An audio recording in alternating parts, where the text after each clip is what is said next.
Welcome to another video tutorial. In this video we will guide you through mutation, Parcha, registration and stamp fee payment process.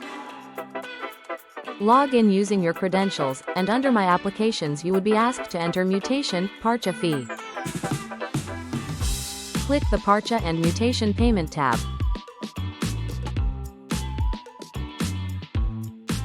You will be directed to Fee Payment page. Herein you have the option to pay registration fee and stamp duty through both online and offline mode. Through offline you will have to enter BR details. If you try online, click Pay Online and then Continue. Entering your necessary details, and you also have the option Pay through QR mode.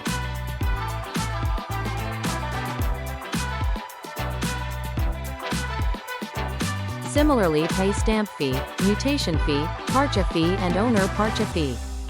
Click Submit after all payment is done and confirm the Submit button.